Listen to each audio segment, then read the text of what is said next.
Welcome to No Question About That. This is the Weekend Pod with me, Ed, and that is Daniel over there. We're going to talk about United 2, Palace 1. Shouldn't have been so tight, Dan.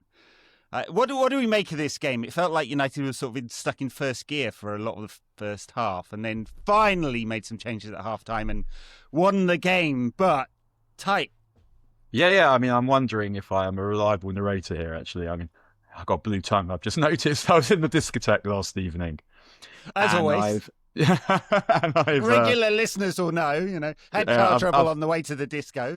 I've just had a wham bar. And, You've had a what? Sorry? A wham bar. A wham bar.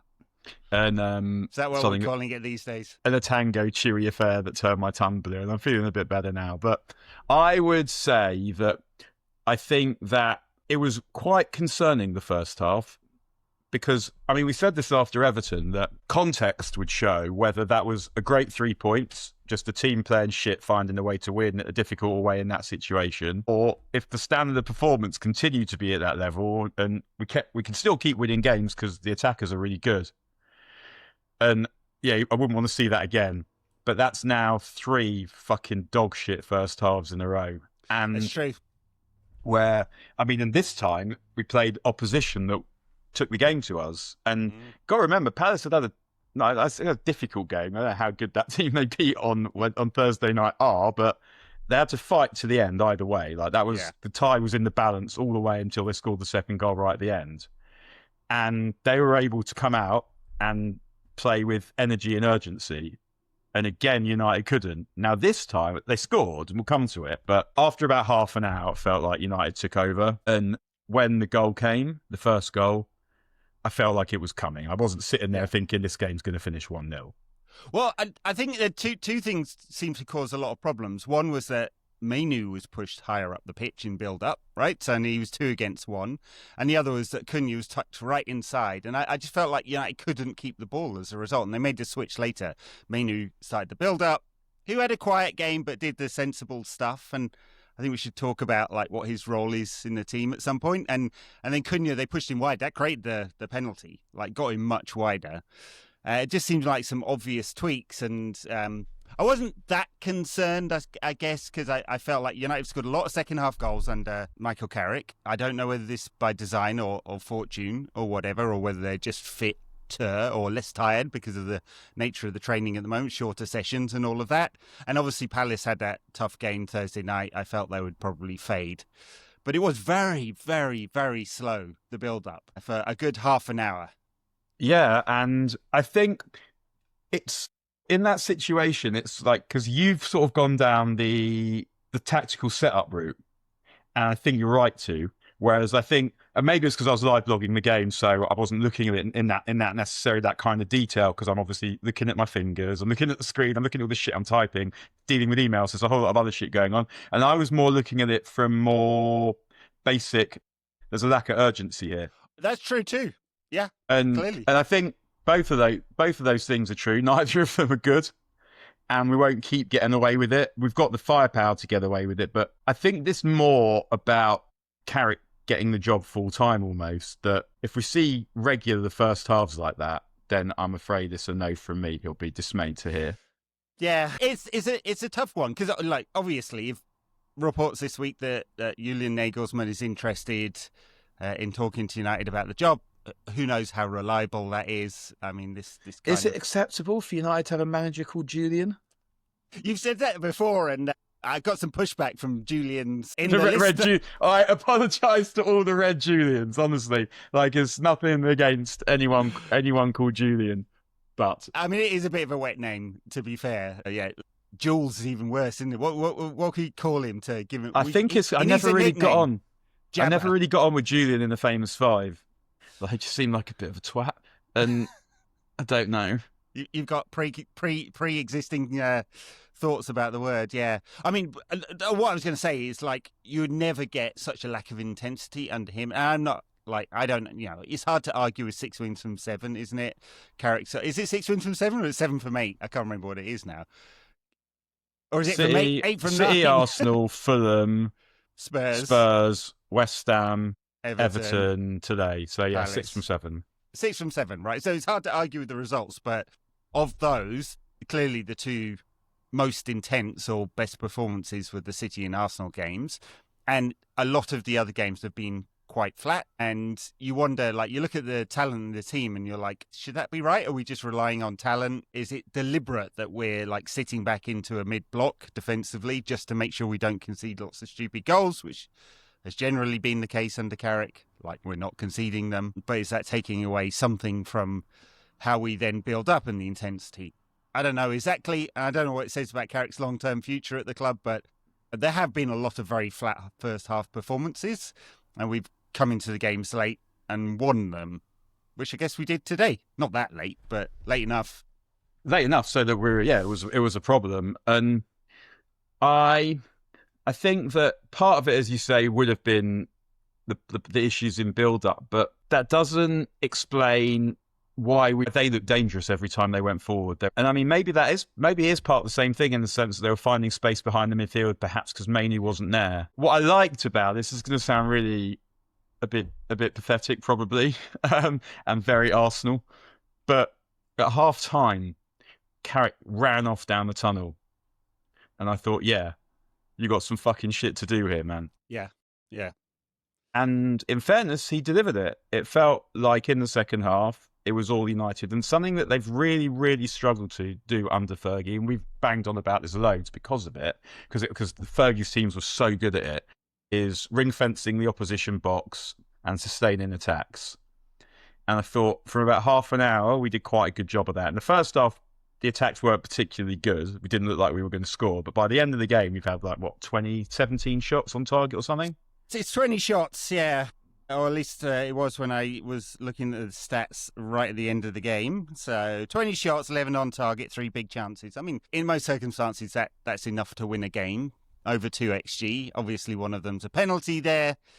And they had 10 men. And so, I guess lots of caveats there. The intensity dropped off for the last 10 minutes. Felt like they got a bit cautious, or you could say they're managing the game. Yeah. I mean, I thought they did quite a good job of managing the game. Had they been playing against 11, I wonder if that might have been more problematic, because there were still a few occasions where you're like, if Palace make the right decision here, there's a problem. So I didn't totally love the way they closed the game out.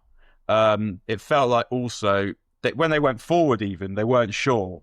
Do they just try and keep the ball? Because they had loads of good situations. Or do they try and score a clincher? But I guess it wasn't that nervy. I think you're always thinking still like one set piece away from who knows what.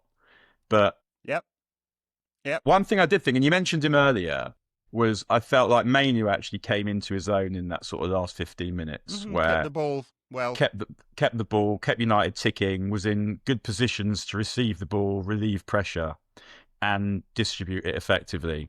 So, yeah, I agree that he didn't do much in the first hour or so, maybe more, probably first 75 minutes. And we've been saying for the last few weeks that in this iteration of United, Mainoo getting on the ball and United playing well, there seems to be linkage there.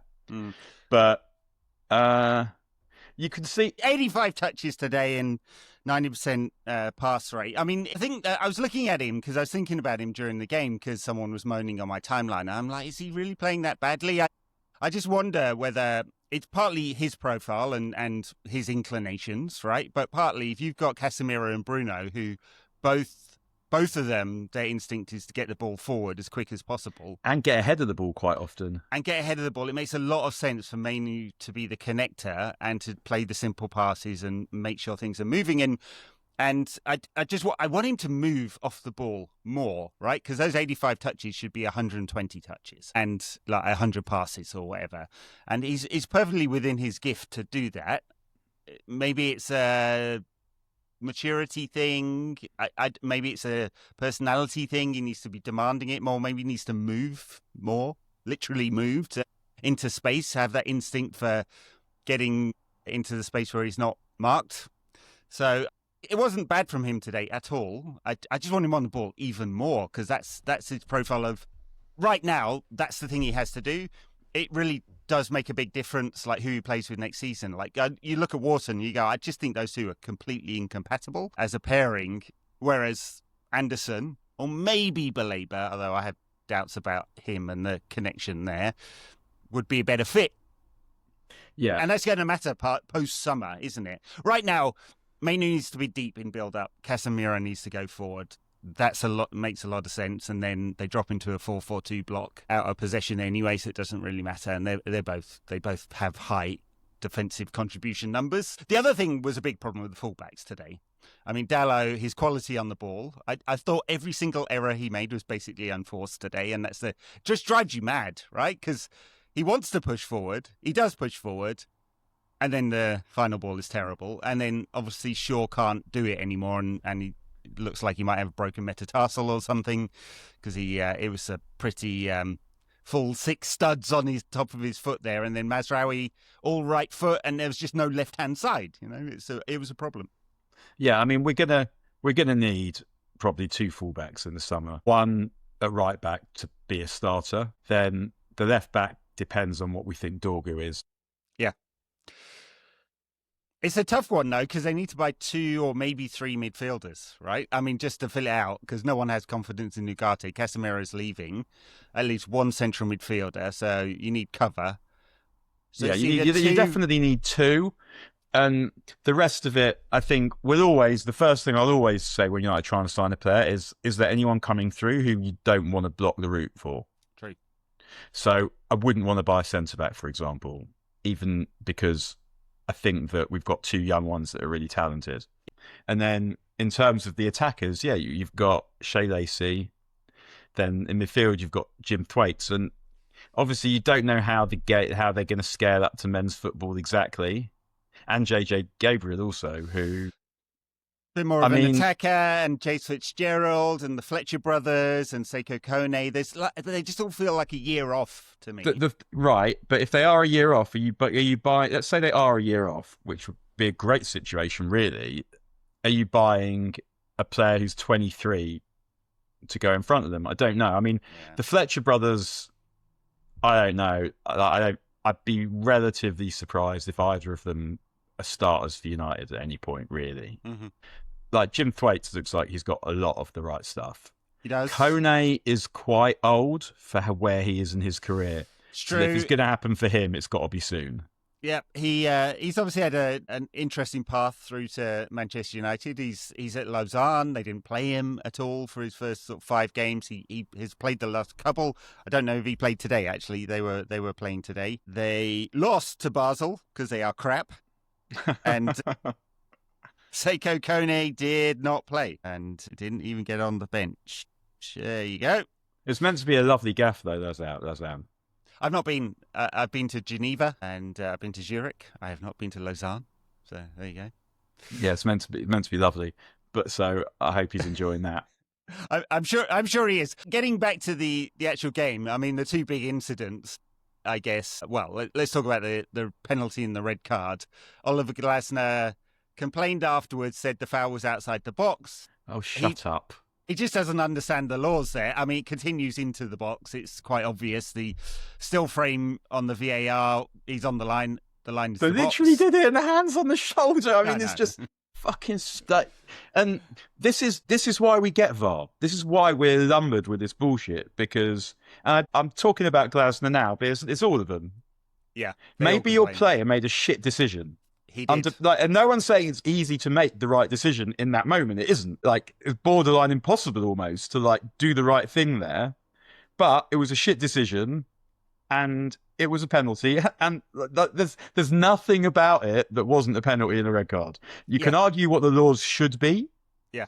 But as far as I understand them, if you commit a foul that starts outside the box, continues into the box, it's a foul. It's a penalty. Yeah, it is. And if the defender makes that foul with no attempt to play the ball, then you can send them off. That's correct. If you ask me morally or in terms of how I think the game should be played, do I think a penalty would have been enough there? Yeah, I do.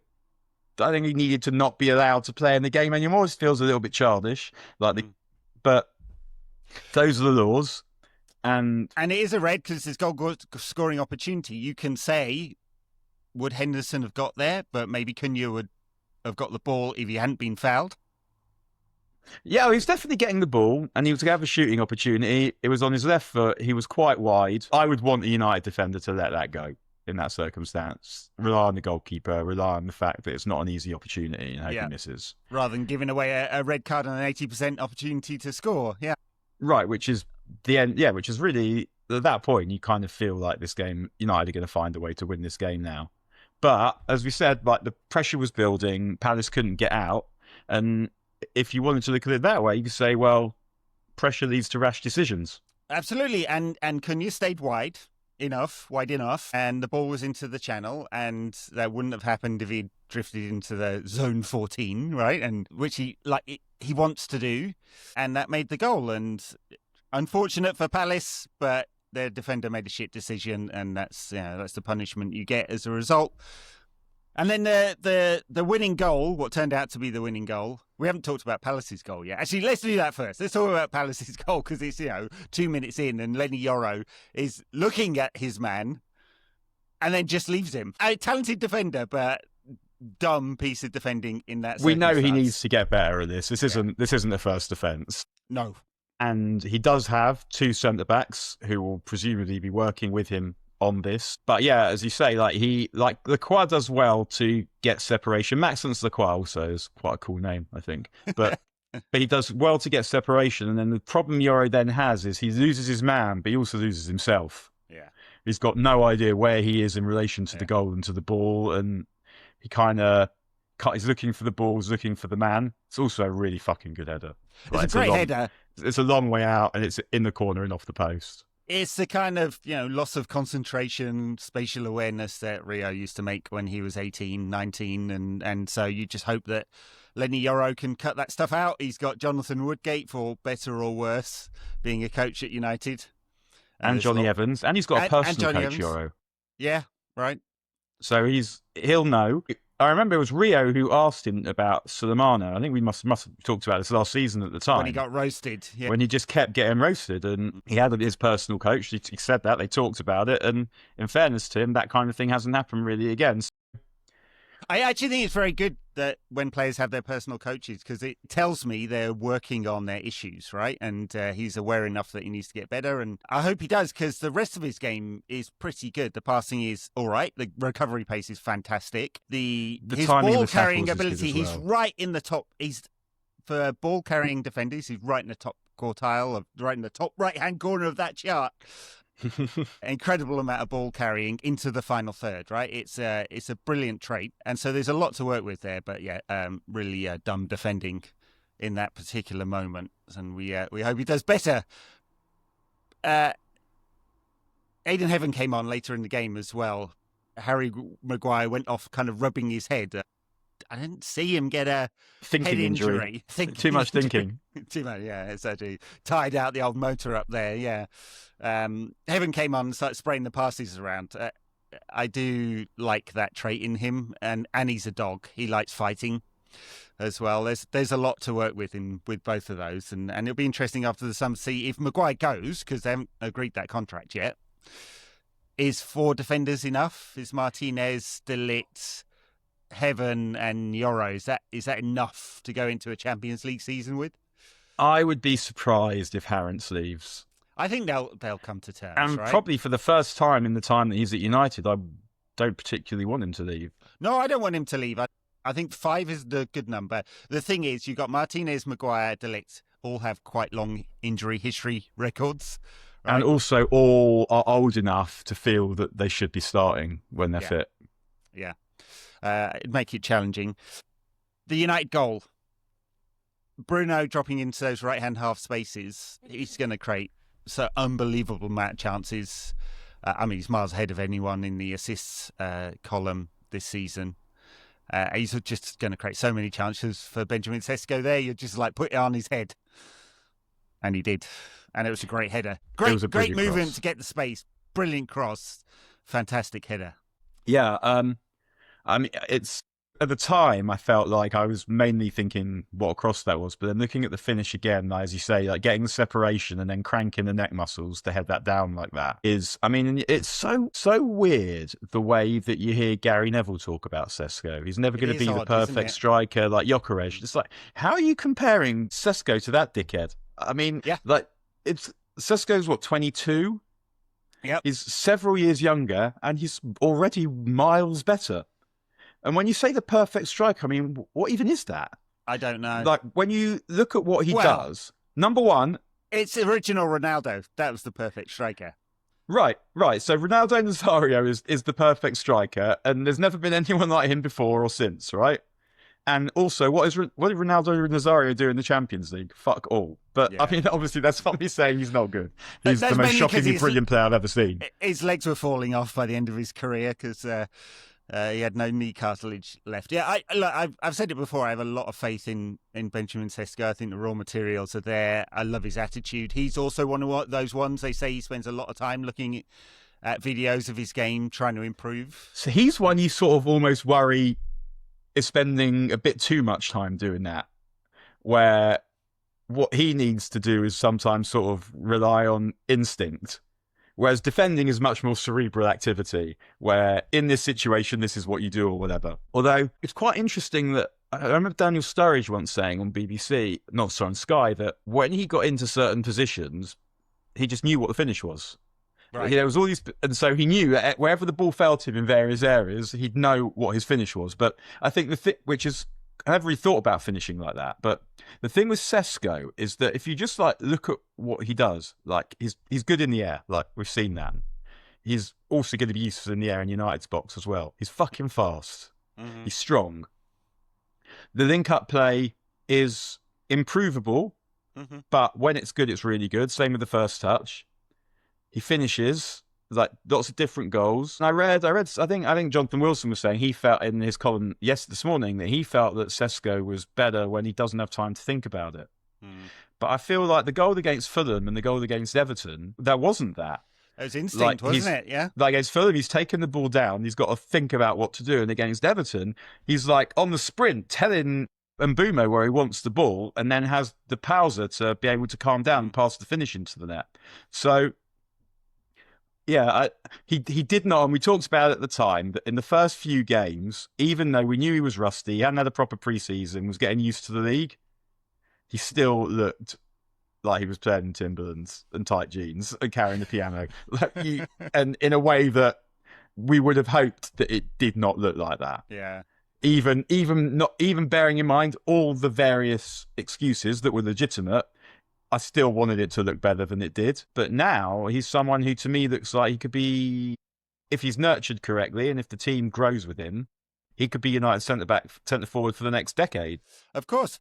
They needed to give him the ball in the first. He got 7 touches in the first half, which was 6 fewer than the next fewest, which was Brennan Johnson with 13. Right. I mean, that's nowhere near enough. But not enough. That didn't feel so much. That felt more about the players, because I think like you could have him coming deeper to get on the ball, but I don't think that's what he's been told to do. No, he's been told to stay within the width of the posts and be the centre forward.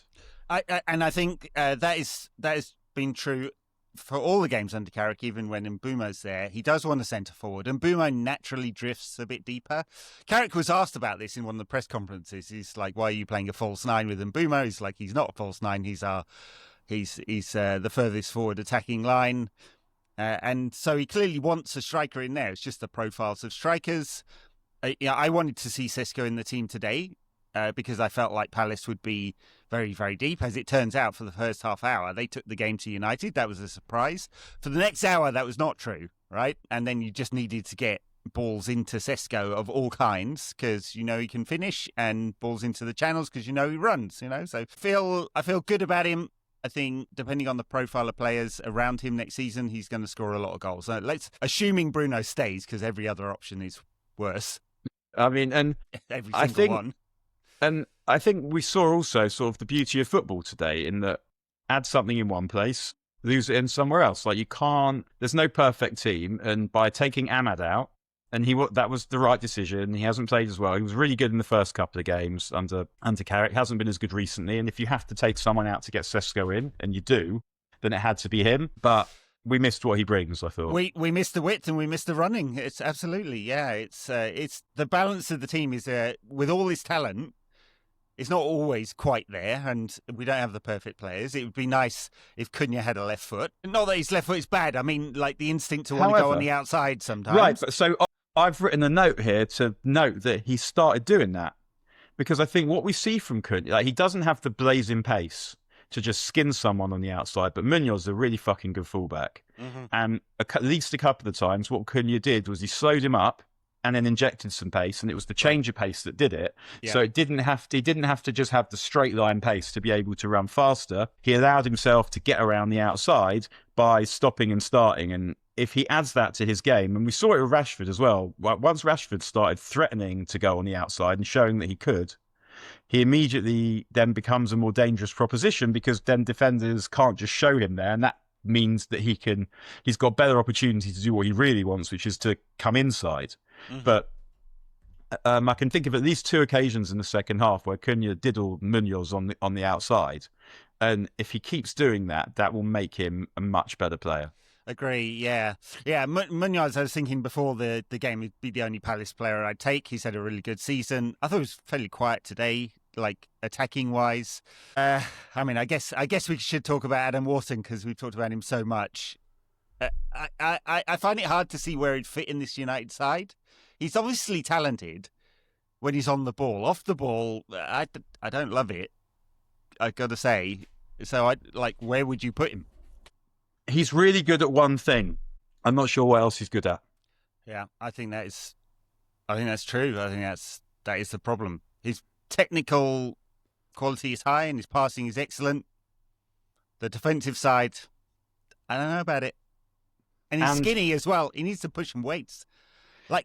He couldn't bench press 50 kilograms, could he? I mean, he's just like... All right, John Paul Stigmason over here. Check out these guns. I think with Wharton, it's that if you had a midfield of sort of... If he was your luxury player, then it would be fine. But we arguably have 2 luxury players in the midfield. And I know I don't mean luxury players that they don't run, they do. But they're 2 players that are in the team for what they can bring in an attacking sense. You can't then put Wharton in that. Yeah. But also, I don't think he's that good. I think he's really fucking good at passing between the lines. But that's not enough.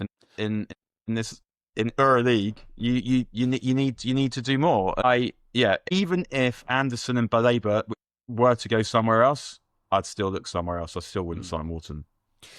And that is true. I mean, coming back to our conversation about Kobbie Mainoo, he needs to do more as well. I think if he's really going to be a real star. Wharton, I don't know if he can add the things to his game that I'd like to see from him, which is a bit more muscularity. He feels like he has to be an 8, not a 6. No, his good passing is a bit further forward. It's got to be further forward, yeah. Yeah, it's not the particularly press resistant. He doesn't get the ball off the back four and spray it. He's more first-time passes in sort of the central area of the pitch. Yeah, it'll be an interesting one for United in the summer. Although, look, for all the fair criticism of Ineos, they've got the transfers almost perfectly right so far. So, let's say Christian Vivel, right, knows what he's doing. I presume they have a very long list of central midfielders that they're interested in this summer. And United will have a lot of money to spend if we're in the Champions League, right? It may be debt-fueled because we haven't got a lot of cash. Very little cash, actually. Worryingly little cash. We've got about 6 weeks' worth of cash on hand. But they will have a big pile of money to spend on some midfielders and maybe some fullbacks. Bruno said after the game, we didn't move the ball quick enough, and I think that's a fair assessment of United's performance. It needed to be more intense, and I think if it had been more intense, we'd have blown Palace away much earlier. And I think it's always good when you hear players saying what you think you've noticed, but with this one, the question is why? Yeah, it's not like they should be tired. I mean, maybe they're rusty. They haven't had enough games. Why are they not moving the ball quickly enough? I don't know, because it's happened in the last 3 games.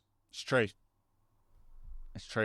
Well, it'll be different on Wednesday, because is it Wednesday or Tuesday? I forget. Wednesday. Newcastle away. It will be intense. They've had an up and down season, but at home, they're not going to sit back. United will get more chances and more space on the counter. We still look better there, which is part of the profile of the players we've got in the squad, I guess. It's also an easier game to play. Yeah. Like, if you look at the less good teams in the league, when they play us, that's how they want to play, because that's the game you can play. Yeah. You have a team that is better than you, so they will generally they'll have more territory, but everyone's got good attackers. So it is easier to do that. It's much harder to dominate a game and to break down a low block than it is to counter into space when you're under pressure. True. I think with Newcastle, it's a matter of like compete physically and then let the quality take over. Yeah. They don't have attackers as good as we do. No, Voltemada had a good start to the season. He's gone off the boil a little bit. They seem to be like getting him to drop deep a lot. It's because he's got no pace. So he's that kind of pivot striker, like what Xerxes would be, like what Ten Hag used out there for. Yeah, but then he needs someone ahead of him running. I mean, it's like he'd almost be better in a 4, right? Yeah, and we were talking earlier about Šeško staying between the width of the post, not coming deep. But it is also the case if he were to come deep, he does have players in, like he does have Cunha and Mbumo who can play off him if he chooses to do that. But yeah, Voltemada, I mean, that's really all he can do. I mean, I whenever I think of Voltemada also now, I just think of that header he scores in the derby against Sunderland. It's an own goal where it's just beautiful. Header. It's beautiful. It's like he's almost forgotten which way he's kicking and what state the game's in. It's a delightful header. The only thing that would have made it better is if he turned away to celebrate, which Xerxes does when he comes on, when he thinks he's scored and it's blocked, and he's about to go and start that crap shoot, that scattergun celebration. I don't love the celebration thing with Xerxes. It's like, if he was in playing him in FIFA, his shooting power would be at 30 or something. Like he's even when he's trying to leather it looks like he's trying to pass it. I mean, obviously he will probably go in the summer, which will add to our transfer budget. I can't see a fit anywhere for him really in the team. Well, I think the reason I was quite surprised that we took Šeško off. Because at 2-1, what happens if we concede? Yeah. I mean, I guess because he's not had a lot of nights and they want to protect him, but he doesn't. He's playing up front. It's not that much running. I felt, I would have taken off Mbumo probably, but it's just, you need to plan for the worst. True. And I think the reason why Xerxes, I mean, is that the worst? The reason why Xerxes came on, I think, was because he has that ability in theory to hold the ball. But then why'd you take off Šeško in the first place if you're just bringing on someone less good who can do fewer things? In every facet. He did one good thing, which was to push the ball around the defender. It was in the right side channel. On the right side, yeah. And then ran the other way. He did a Gareth Bale, sort of in slow motion. But that was about it. Yeah, I mean, I presume he'll be sold along with Højlund, who that clause may or may not be activated. Napoli not having the greatest season, and it seems like Barcelona have come to an agreement, despite trying to negotiate on their very low transfer fee, come to an agreement with Rashford and will trigger that one. Good for him, and United will have a pile of cash to spend on another forward, because we will need another forward, I think. Like, Mason Mount is a question mark there. They could get some money for him. Where is he? He's injured again. But it felt like when he did get injured, it was going to be a quick one, and it just isn't. It's like that with him, isn't it, though? I'm not sure how you get rid of Mason Mount. I mean, maybe someone will take him, but 15 to 20 million would cover just about his PSR costs, squad costs for all ratio costs. So someone would take him for that much. It's just you can never expect him to have a 50-game season because he just can't stay fit, unfortunately, for him. But like just thinking of the blender forwards, you probably need one more pure striker, don't you? Yeah, I mean, it's difficult in that situation now that teams play one up and you've got Šeško, who even he's not starting all the games. And when you do start with one, it's going to be him. How do you convince someone good to come? So I guess you either sign someone much younger, even if you do. If you do sign someone who's much younger, you're sort of trying to find like the most elite talent that you can, who then explodes, except Šeško's in front of them. Or you go, as you say, you go and buy like Cavani, or I mean, the obvious one is, it will never happen, is Danny Welbeck, obviously, someone who would give you what you needed when you need him. Or you buy a versatile forward who's comfortable on the left and hope Chido-Obi comes through. I mean, he scored 4 goals for the under-21s the other night. It's been a mixed bag of a season from him. Still feels like he could do with senior football elsewhere first. I think. It doesn't look like he's ready for United necessarily. I'd still have him on the bench in the games if I could, because he's a striker who knows where the goal is, and we don't have another one of those apart from Šeško. But he's too good for age group football. So yeah, I agree. It's just, on the one hand, I'd want to loan him out. As I said, on the other hand, I want him on the bench. So someone will need to make a decision there. Yeah, but as you say, he scored 4 goals. A couple of them were really nice finishes too. He can definitely finish. The rest of his game is not quite there yet. So what did United do on Wednesday night at Newcastle? Are we keeping the same team? Is Šeško up front, Cunha and Buma? I guess that's the question mark. Everything else is kind of known. I think Šeško's a necessary in a game like that. You want as much physicality as you can get. Yeah. And you've got a striker scoring goals. Don't fucking leave them out. Yeah. Just getting the ball a little more. I mean, we know he's good in transitions, right? I mean, clearly the guy's absolutely rapid for a big lad. And all for anyone. For anyone, yeah. And Buma and Šeško definitely give you some real quality on the break. So does Cunha in a different way. I guess that's probably our front three. Tough on Ahmad, but he does need to contribute more.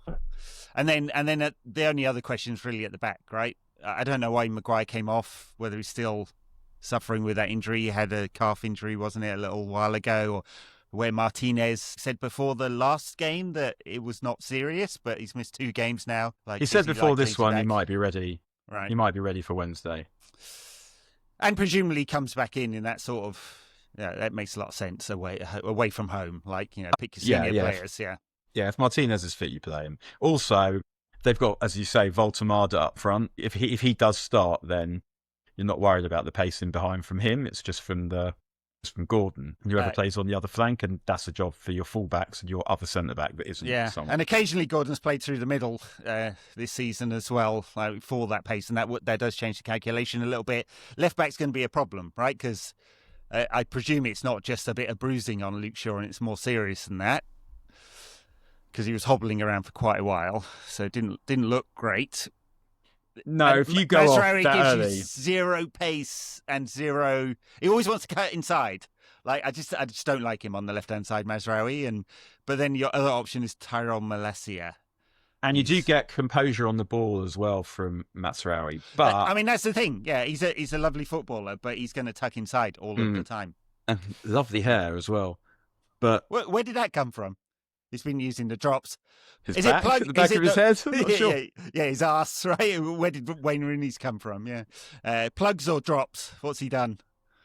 But I think also the problem that we have with Mazraoui is that if you've got 2 players on the left that want to come inside, then you are narrowing the pitch a little bit. So Cunha staying a bit wider might be helpful. And is Trippier still playing right back for them? Because good question. I have no idea. Because he looks old now, I would say. If we could get Cunha going against Trippier, that is someone he can beat on the outside. He played 75 minutes against Everton last week. Mind you, Lewis Hall is a player I'd take. He's had a great season. Yeah, he is a good player. I mean, I like Livramento as well, but he's another one who struggles to stay fit. Struggles with fitness. And Malik Dior's had a good season as well. Yeah, got a lot of quality about him. Dan Burn, you'd want people running behind him. He's obviously a big lad with no pace. Just a big lad. Biggest left back on the planet, but he's been playing in the centre in recent games. So I don't know. And with Bruno's ability to drop into midfield, I'm less concerned than I had been in other games about United's midfield versus Newcastle. We've been bullied in there a few times. Is Guimaraes fit? Because he hasn't been recently, right? So I don't know whether he's available or not. Tonali's obviously had a decent season. Yeah, he's a good player, Tonali. He is, yeah. I also I was going to call him Balera was the better player, the more technically sound player, but he's a good all-round number 6, Tonali. I don't know where I mean, there's a lot of links. He obviously wants away, so his agent is dropping the word to various press outlets that he's available at the moment. I don't know whether I'd want to be trying to buy him for 60, 70, 80 million or whatever Newcastle would demand. Yeah, it feels like for less than that you could find... I think he's a really good player, but I feel like you could find someone for less than that who was as good, if not better. But what you get with Tonali is he knows how to play in the Premier League. Very true, and that has been part of a lot of their strategy for the transfers, hasn't it? Prem proven, as the phrase goes. Yeah, which is, I mean, it's worked well. So there is that, but then buying players who are not Prem proven also has worked well. Very true. Well, United up to third as we talk. It is Chelsea 1, Arsenal 1, I believe. Yep. Yeah, still, which would keep United third, which is actually not a bad result for United, given Chelsea and Liverpool are pretty close to us. But we've overtaken Aston Villa, who have very much regressed to the mean. That's it. I mean, massively outperforming their XG. Massively, and now underperforming it over the last few matches, which is, the graph of that one is hilarious, by the way. Like how much it's turned around. He talked about it, the manager, in the press conference the other day, just how much they're no longer taking their chances. So, but good for United, and they are still in Europe as well. So, as are Liverpool and Chelsea. I mean, they should win the Europa League, really. I mean, I say that, like, there are a few teams in there, like Roma aren't bad, Porto, but they've got a good chance of winning that, and it may be that that's their best route back into the Champions League because it feels like Liverpool are scoring enough goals now that good chance they finish above Villa.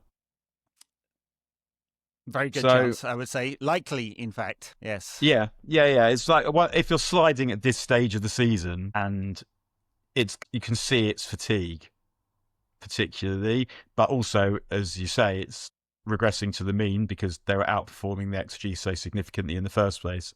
It's quite hard to arrest that at this point. Like, what do you do? Yeah. You're still playing twice a week. Yeah. The players are getting more tired, not less tired. There's a World Cup coming. It feels like it's quite hard to arrest that. It does. Well, no one's arresting Manchester United's progress at the moment. Segue. Pick that segue out. Check the professionalism. What a finish. As the actress said to the bishop. Yeah. Very good. Well, tough game at Newcastle midweek. How's our record against them at St James's recently? I'm trying to remember. Well, record against everyone recently is shit, isn't it? Really? True. Yeah. Just pick any year over the last 10. I remember a win there, and Ashley Young scores in the last minute. I think which was someone put me up against the wall at that game. The steward. What did you do, Daniel? Drink had been taken, but not like loads of drink. Did you have a word? Not really. I just got to the top of the stairs and I said to one of the boys I was with, like, fucking shit ground, whatever I said, something like that. Shit ground this, like the crap, shittest away end in the league, something like that. Which it may be, but Wolves is also shit. Yeah. And then for different reasons, you're up in the gods at Newcastle, and Wolves, you're way too low. Wolves is just, it's not that you're way too low, it's that the whole of the way end is all the way down the side. So there's no depth, so it's really hard to get a noise going. But so he puts me up against the wall because I said the word shit. Not to him, I was talking to one of my friends. He overheard me using foul and abusive language. Yeah. Very sensitive. Yeah, very clearly. Clearly, Geordies. I thought they were tougher than that. All right, well, we'll leave it there. Daniel, thank you very much. Listeners, you can catch us all over the socials, sort of, and I will write a piece on my newsletter, NQATpod /NQATpod.com/newsletter. If you want to get some nonsense writing, see us on the socials. I'm now uploading these back to YouTube. I've worked a way of editing this that is not going to kill my diary as it was doing. So enjoy that if you like watching us. Daniel has very fetching bright lime green Adidas top on today. I actually realised when I was watching the Old Firm game, because I can't remember if I've done it on here, but the Celtic tracksuits are good. And this is actually the reverse of the Celtic tracksuit, which is black with Dayglow green, I guess you might call it. And this is sort of the reverse of that. But there are some top Adidas originals. We're not being paid by them. I'm just plugging the quality tracksuits coming out, especially for the World Cup, the international teams. Good stuff. I may need to pick a few for the World Cup because I can't really bring myself to wear England kits generally. There's just something about it. That's one of if ever you see me in an England tracksuit, I'm being held hostage or something. That's show proof of life. Yeah. All right. Very good. Thanks, Dan. Thanks, listeners. Catch you after the Newcastle game. All right. Bye now.